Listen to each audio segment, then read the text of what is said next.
नमस्कार। भजे व्रजेक मंडनम समस्त पाप खंडनम स्वभक्त चित्तरंजनम सदैव नंदनंदनम सुपिच्छ कुच्छ मस्तकम सुनाद वेणु हस्तकम अनंग रंग सागरम नमामि कृष्ण नागरम।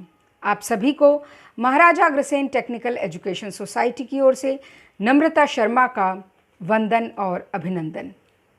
हाल ही में मन की बात कार्यक्रम में भारत के प्रधानमंत्री माननीय श्री नरेंद्र मोदी ने कहा था कि सेहत को योग से होने वाले लाभ को देखकर ही दुनिया ने इसे अपनाया और अब उसी प्रकार कोरोना महामारी के वैश्विक संकट के दौरान भारत के सदियों पुराने आयुर्वेद के सिद्धांतों को भी अपनाया गया है।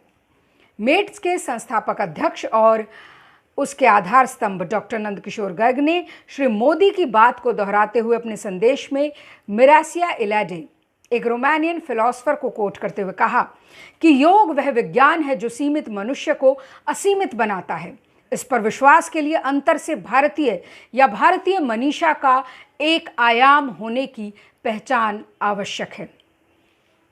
मनुष्य की अपने व्यवहार को विविध परिस्थितियों में अनुशासन के साथ नियंत्रित कर अनुकूलन करने की क्षमता का विश्लेषण करने में भारत ने अपना ध्यान केंद्रित किया है, जैसा अनुशासन अन्यत्र कहीं देखने को नहीं मिलता।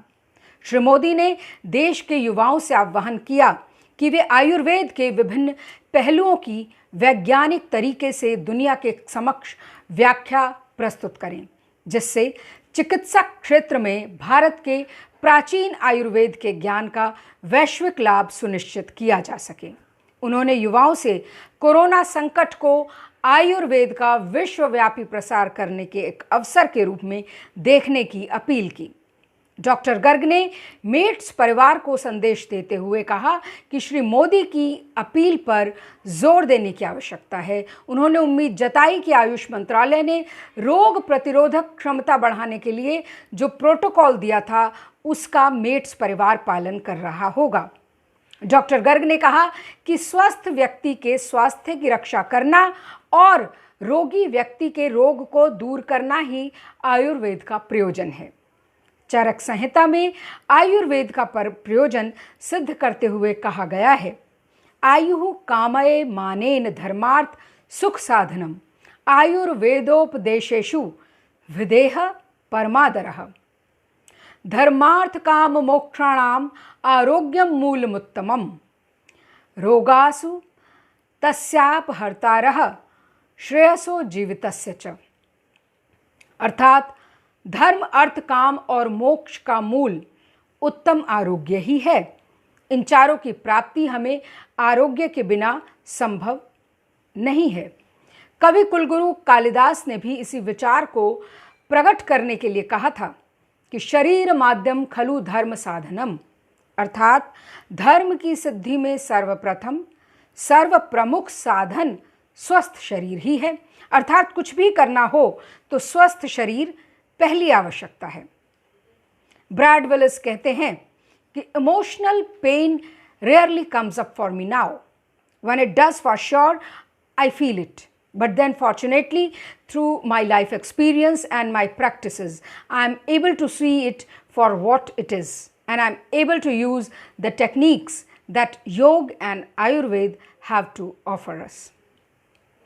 प्रधानमंत्री श्री नरेंद्र मोदी ने कहा कि दुनिया ने योग की तरह ही आयुर्वेद को भी अब सम्मान के भाव से देखना शुरू कर दिया है। उन्होंने अपने ही देश में अपने प्राचीन पारंपरिक ज्ञान की परंपराओं को नकारने की प्रवृत्ति को दुर्भाग्यपूर्ण बताया। उन्होंने कहा कि ये दुर्भाग्य रहा है कि हम अपनी ही शक्तियों को नकार देते हैं, लेकिन जब विदेशी लोग ज्ञान की इस शक्ति को वैज्ञानिक प्रमाण के साथ बताते हैं तो हम उसे स्वीकार कर लेते हैं। श्री मोदी ने सैकड़ों साल की गुलामी को इसकी संभावित वजह बताते हुए युवाओं से आह्वान किया कि भारत की युवा पीढ़ी को इस चुनौती को स्वीकार करना होगा कि योग की तरह आयुर्वेद को भी विश्व स्वीकार करे। इसके लिए युवाओं को वैज्ञानिक भाषा में दुनिया को अपने आयुर्वेद को समझाना होगा। कुछ सो कॉल्ड बुद्धिजीवियों के नकारात्मक दृष्टिकोण को निशाना बनाते हुए डॉक्टर एपीजे अब्दुल कलाम ने कहा था कि मुझे कोई ये बताए कि यहाँ का मीडिया इतना नकारात्मक क्यों है। हमें भारत में अपने सामर्थ्य और उपलब्धियों पर गर्व के स्थान पर लज्जा का अनुभव क्यों होता है। हमारा राष्ट्र इतना महान है, हमारे यहाँ आश्चर्यजनक सफलता की इतनी सारी बातें हैं, हम उनको स्वीकार करने से मना कर देते हैं। आखिर क्यों? हेनरी डेविड थोरो तो यहाँ तक कहते हैं कि वेदों का एक वाक्य ही मैसाच्यूसेट्स प्रांत से अनेक गुना मूल्यवान है। डॉक्टर गर्ग का मानना है कि प्रफुल्लता, उत्साह और धैर्य कार्य की सिद्धि के साधन हैं। अतः उन्होंने फैकल्टी से अनुरोध किया कि वे अपनी एकेडमिक ग्रोथ पर ध्यान देते हुए अगले एकेडमिक सेशन की तैयारी करें, लेक्चर्स प्रिपेयर करें। Professor Neelam Sharma, director met, ने फैकल्टी के लिए national digital library covid academic and research repository का लिंक साझा किया है। डॉक्टर गर्ग ने कहा कि सभी अपने लक्ष्य के प्रति सचेत रहें और गंभीरता से अपने कर्तव्य पथ पर आगे बढ़ते रहें। डिगो न अपने प्रण से तो सब कुछ पा सकते हो प्यारे, तुम भी ऊंचे हो सकते हो, छू सकते नभ के सब तारे। अचल रहा जो अपने पथ पर लाख मुसीबत आने में मिली सफलता जग में उसको जीने में मर जाने में। हम आप सभी को याद दिला दें कि गुरु गोविंद सिंह इंद्रप्रस्थ यूनिवर्सिटी के अलग अलग प्रोग्राम्स जैसे BTech, MBA, BBA, BCom, BJMC, LLB आदि में दाखिले हेतु आवेदन करने वाले छात्रों की सुविधा को ध्यान में रखते हुए इन सभी प्रोग्राम्स के दाखिले के लिए ऑनलाइन एप्लीकेशन विंडो अब 25 मई तक खुली रहेगी, जहां छात्र ऑनलाइन आवेदन कर सकेंगे। वहीं आईपीयू में दाखिला लेने के लिए इच्छुक छात्रों को ये सुझाव दिया जाता है कि वो ऑनलाइन आवेदन प्रक्रिया सहित दाखिला संबंधित अन्य जानकारियां यूनिवर्सिटी की आधिकारिक वेबसाइट www.ipu.ac.in से ले सकते हैं। Professor Neelam Sharma has shared few more guidelines for students. She said that all students are required to continuously check the university website for all the announcements related to end-term examinations.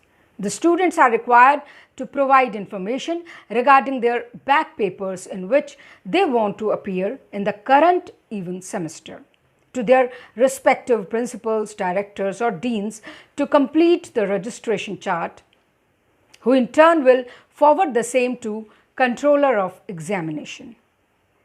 The draft date sheet for all programs would be uploaded on the university website for inviting any suggestions and changes if required from students or teachers before finalization.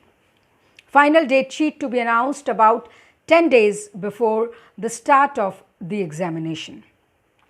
Here's a guideline for summer internships also. The students of all the programs from other than final semester are required to undertake summer internships during the period from May 7 till 20th June, either in companies or undertake online internships. Those students who are unable to get any opportunity for online internships should inform the dean or the director of the college regarding completion of the same as per university guidelines latest by 25th May 2020. And Professor Sharma also shared with us that a live webinar was conducted by Honorable Human Resource Development Minister Dr. Ramesh Pokhriyal Nishank on May 5, 2020 at Twitter and Facebook live platforms. 50 faculty members and around 300 students from Maharaja Agrasen Institute of Technology were immensely benefited from the webinar.